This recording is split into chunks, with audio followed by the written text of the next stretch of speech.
Hello everyone, আসসালামু আলাইকুম। নতুন একটি ভিডিও নিয়ে আপনাদের মাঝে হাজির হয়েছি। আমরা চাঁদপুরের অর্গানিক ইলিশের স্বাদ নেওয়ার জন্য এবং ত্রিমোহনার দৃশ্য দেখার জন্য আমরা চাঁদপুরে যাওয়ার জন্য সদরঘাট লঞ্চ ঘাটে এসে গেছি। সকাল 8টার মধ্যে আমাদের লঞ্চ ছেড়ে দেবে। আমরা মিতালি আর্ট লঞ্চ দিয়ে চাঁদপুরের উদ্দেশ্যে রওনা দেবো। তো এখন আমরা আছি চাঁদপুর লঞ্চ ঘাটে, সদরঘাটে। একটু পরেই আমাদের লঞ্চ ছেড়ে দেবে। এর আগে আমি ঘাটে যে দৃশ্যটা আছে লঞ্চের সারি সারিভাবে দাঁড়িয়ে আছে তার ভিডিওটা করে নিয়েছি। একটু পরে আমরা লঞ্চ উঠব। 8টার মধ্যে আমাদের লঞ্চ ছেড়ে দেওয়া হবে চাঁদপুরের উদ্দেশ্যে। তো লঞ্চ ওঠার সাথে সাথে আমরা লঞ্চের বেলকনিতে সামনের পয়েন্টে দাঁড়িয়ে আছি। আমাদের এমবি মিতালি আর্ট লঞ্চ ছাড়তে আরও 10 থেকে 15 মিনিট সময় লাগবে, তাই আমরা দাঁড়িয়ে নিচের দৃশ্যটা দেখছি। অনেক মানুষ আসছে চাঁদপুর যাওয়ার উদ্দেশ্যে। তাছাড়া বিভিন্ন জেলায় যাওয়ার জন্য লঞ্চ ঘাটে মানুষের ভিড় জমাচ্ছে।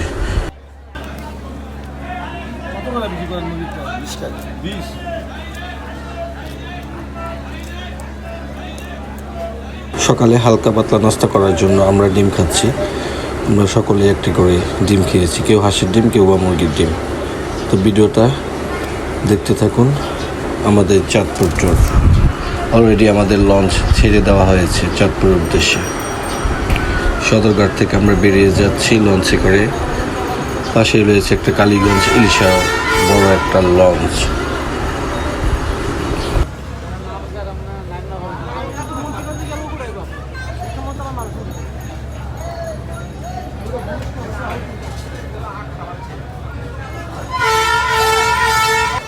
আমরা লঞ্চের 3য় তলায় একদম সামনের ফ্রন্ট সাইডে আছি, যেখানে নাবিকরা লঞ্চটাকে কন্ট্রোল করে থাকে, পরিচালনা করে থাকে, যেটাকে বলা হয় কেবিন ক্রু।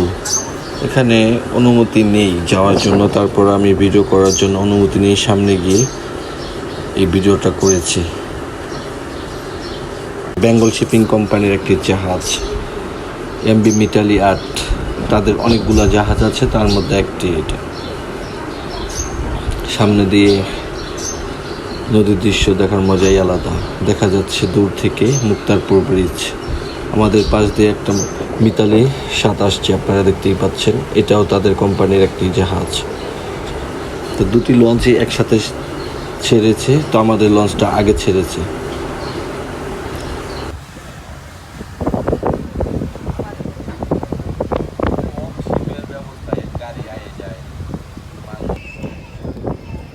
এখন আমরা লঞ্চের যে জায়গাটায় আছি সেটা হচ্ছে লঞ্চের নিচতলায়, একদম সামনের সাইডে।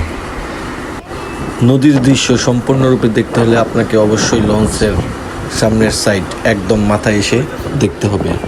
লঞ্চের মাথায় এসে বসে যখন আপনি নদীর দৃশ্যটা দেখবেন তখন সত্যি খুবই ভালো লাগবে।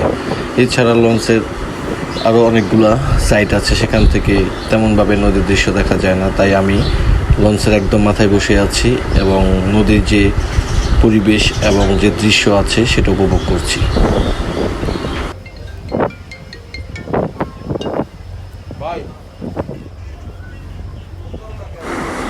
এখন আমরা বুড়িগঙ্গা থেকে মেঘনা নদীতে চলে এসেছি, সামনে গজারিয়া।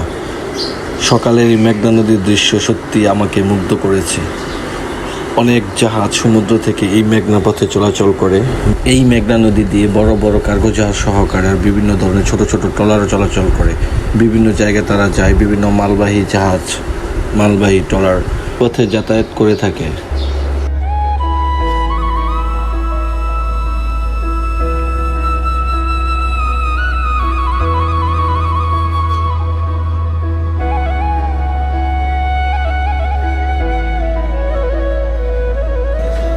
অবশেষে 3 ঘন্টা নদী দিয়ে জার্নি করার পর আমরা পৌঁছে গেলাম সেই চাঁদপুর ঘাটে।